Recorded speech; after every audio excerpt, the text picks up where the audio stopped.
চন্দ্রযান অভিযান ভারতের গর্বের এক অভিযান। সেই অভিযানের সঙ্গে যুক্ত ছিলেন একজন বিজ্ঞানী, হাওড়ায় থাকেন। তাকেও স্পেশাল ইন্টেন্সিভ রিভিশনের শুনানিতে ডাকা হয়েছে। তার ভোট দেওয়ার অধিকার রয়েছে কিনা তা সুনিশ্চিত এখনো করা যায়নি। দেবাশিস রয়েছেন আমার সঙ্গে। দেবাশিস, অভিজিৎ বন্দ্যোপাধ্যায়, এই অভিজিৎ বন্দ্যোপাধ্যায়কে নিয়ে একসময় বাংলার মানুষ, হাওড়ার মানুষ গর্ব করেছেন। সেই অভিজিৎ বন্দ্যোপাধ্যায়কেও শুনানিতে ডাকা হয়েছে, কি বলছেন তিনি?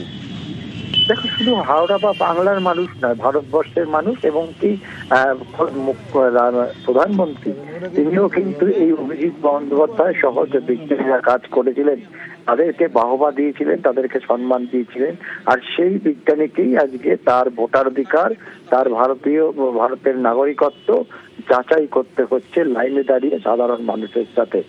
এসব সাধারণ মানুষকে সমস্যায় পড়তে হয়েছিল, তার মধ্যে একজন হচ্ছে এই অভিজিৎ বন্দ্যোপাধ্যায় এবং তার মাতা এবং পিতা।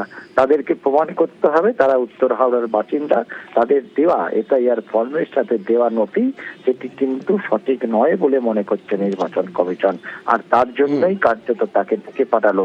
এটা নিয়ে কিন্তু হাসি মুখেই কার্যত কটাক্ষ করতে ছাড়েননি অভিজিৎ বাবু। তিনি বলেছিলেন যে ভারতবর্ষের মান রেখেছি, সেই ভারতবর্ষের নাগরিক কিনা তা কিন্তু একটু সাধারণ মানুষের সঙ্গে তা আজ পেতে পেরেছেন তিনি। আজ এই অবস্থা নির্বাচন কমিশনকেই কিন্তু কটাক্ষ করেছেন অভিজিৎ বন্দ্যোপাধ্যায়। ধন্যবাদ দেবাশিস। সব মানুষেরই খুব অসহায় অবস্থা। সবাইকে এরকম বয়স্ক মানুষ, আমি বাবা মাকে নিয়ে আজকে এখানে আসতে হয়েছে, বাধ্য হয়েছি এক প্রকার। কিছু দেশের জন্য করেছি, তার জন্য সত্যিই গর্বিত। কিন্তু বর্তমানে যেরকম পরিস্থিতি, এইভাবে লাইনে দাঁড়িয়ে বয়স্ক বাবা মাকে নিয়ে হয়রানির শিকার হতে হচ্ছে, এটা শুধু আমি নয়, আমার মতো হাজার হাজার পরিবারকে এরকম পরিস্থিতির মধ্যে দিয়ে যেতে হচ্ছে বর্তমানে। এটা খুবই দুঃখজনক।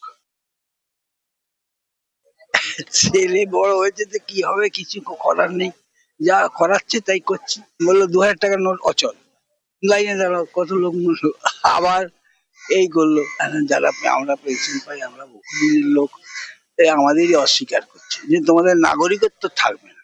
এই আবার কি ধরনের, আমরা স্বাধীনতার আগেকার কি করি।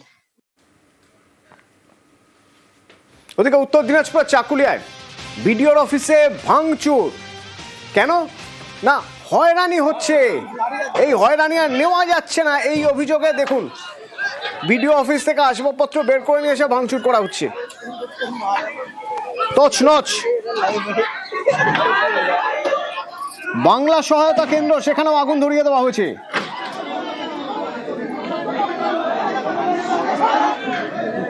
চঞ্চল আছে আমার সঙ্গে। চঞ্চল, এই যে যারা অশান্তি করছেন, কতজনকে ডাকা হয়েছিল হিয়ারিং এ, কি অভিযোগ করছেন তারা? দেখো, যেটা জানা গেছে যে প্রথম দফার যে হিয়ারিং ছিল, সেই হিয়ারিং এ প্রায় 5-5.5 মানুষের হিয়ারিং এ ডাক ছিল। দ্বিতীয় দফা যখন হিয়ারিং এ ডাক পড়ে প্রায় 70,000 মানুষের, এবং এই 70,000 মানুষের কিন্তু যখন হিয়ারিং এ ডাক পড়ার পরে কিন্তু দ্বিতীয় প্রশাসনের তরফ থেকে তাদের প্রত্যেকের হাতে প্রায় নোটিশ পাঠিয়ে দিয়েছিল।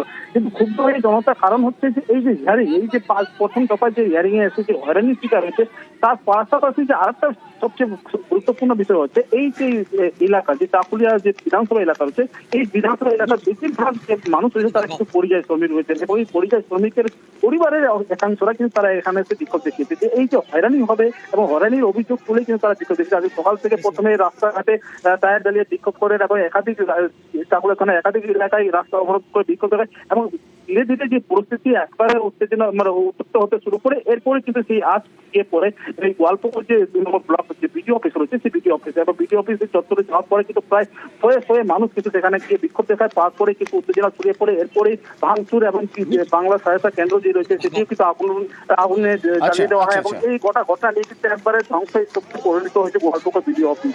ধন্যবাদ।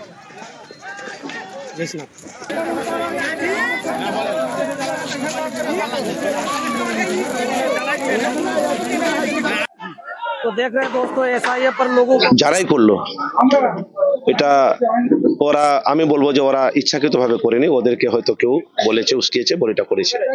কিন্তু আজকে যেটা একটা বিক্ষুব্ধ একটা ঘটনা ঘটলো, এটা বাজে ঘটনা। আমি বলবো আন্দোলন হবে গণতান্ত্রিক পদ্ধতিতে, আন্দোলনটা হবে না। এই আশটা আমরা কেউ পাইনি, যদি পাইতো, যদি থাকতো আশটা এরকম, তাহলে পুলিশ প্রশাসন, আইবি, ডিআইবি তারাও, তাদের কাছে খবর থাকতো। আর একটা ভিডিও সকালবেলা একটা পোস্ট করেছিল আমাদের এক্স এমএলএ সাহেব, উনি যে পোস্ট যেটা করেছে তাতে কিন্তু মানুষকে বিভ্রান্ত করার মতো একটা বক্তব্য ওখানে দিয়েছেন। তো এগুলো ঠিক না। আমি নিজে থেকে এফআইআর করতে যাব না। দল যদি নির্দেশ দেয় যে করতেই হবে, তাহলে করা যাবে।